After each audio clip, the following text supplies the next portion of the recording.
ko? Eh, totoo naman eh. Tignan mo nga yung tiyan niya, alaki. Basta, hindi buntis anak ko. Ba't di natin siya tanungin, Mare?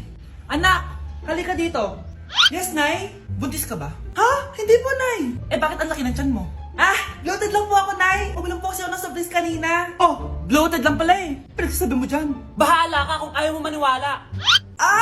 Sumasakit tiyan ko. Oh, ayan na, mga anak na. Anak, napapano ka?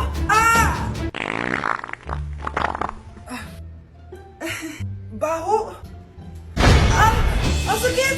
Parang iba na to, Nay. Anak, papiga ka. Anak, hinga ka na malalim, ha?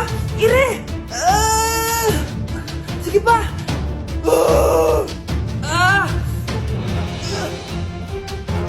Baby.